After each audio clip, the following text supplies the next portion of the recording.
Subscribe करा मनीज recipe या cooking चॅनलला आणि बेलच्या चिन्हाला प्रेस करा. याने तुम्हाला माझ्या नवीन नवीन रेसिपीचे नोटिफिकेशन मिळेल आणि तुम्ही माझी नवीन एकही रेसिपी जी मी पोस्ट करते आठवड्याला ती मिस नाही करणार. तर आज मी इथे तुम्हाला घरचं श्रीखंड बनवून दाखवणार आहे. यापूर्वी बऱ्याच श्रीखंडाच्या रेसिपी पोस्ट झाल्या असती, पण हे झटपट बनणारं श्रीखंड आहे. 2 तास तुम्हाला दहीला बांधून ठेवायची गरज नाही आहे. झटपटपणे हे कसं तुम्ही स्वयंपाक करता करता ही श्रीखंडाची रेसिपी बनवू शकता. आणि सेम बाहेरच्या पॅकेटमध्ये जे श्रीखंड मिळतं अमूल किंवा दुसऱ्या कोणत्या ब्रँडचे सेम तसे श्रीखंडाची टेस्ट लागते आणि रेसिपी एकदम बाहेरच्यापेक्षा पण छान घरची बनवलेली होते. तर घरच्या साहित्यामध्ये बदाम पिस्ता इलायची फ्लेवरचं श्रीखंड आपण आता बघणार आहोत. तर रेसिपीसाठी काय साहित्य लागते ते आपण बघून घेऊया. दही मी इथे दाखवलेलं दही इथे बांधून ठेवलं होतं मी.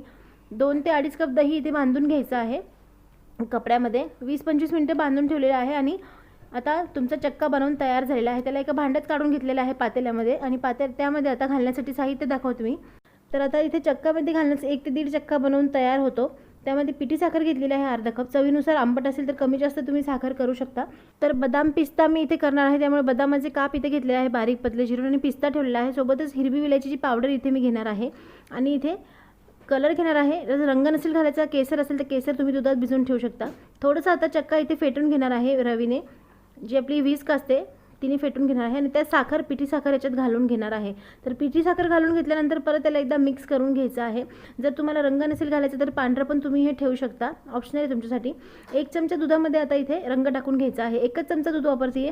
दूध का कमी वापरते कारण श्रीखंड हे 20 ते 25 मिनिटं स्वयंपाक होईपर्यंतच असं बांधून ठेवू शकता तुम्ही, जसं मी आता बांधून ठेवलं होतं बाकीचं जेवण बनवेपर्यंत. त्यामुळे चक्का असा जास्त घट्ट झालेला नाही आहे म्हणून 1 चमचा दुधात रंग टाकून मी इथे मिक्स करून घेतलेला आहे. रंगाच्या ऐवजी तुम्ही केसर पण वापरू शकता. आता श्रीखंड सगळं मिक्स झालेलं आहे बनवून. त्यामध्ये बदामाचे काप आता इथे जे केलेले आहे ते टाकून द्यायचे आहे आणि सोबतच पिस्त्याचे काप पण घालून घ्यायचे आहे.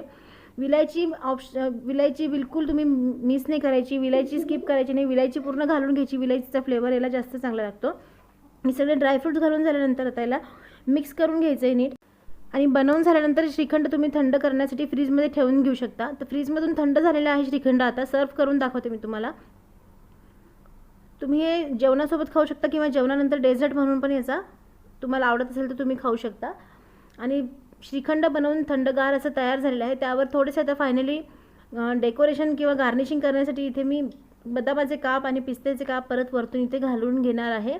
आणि घरचं झटपट बनलेलं श्रीखंड तयार आहे. फक्त कपड्यात तुम्ही 20-25 मिनिटं तुमचं बाकीचं काम होतं चक्का बांधून ठेवायचा आहे आणि फटाफट ही श्रीखंडाची रेसिपी तुम्ही एकदम कोणी आलं तरी एकदम स्वीट डिश जेवणामध्येही बनवू शकता.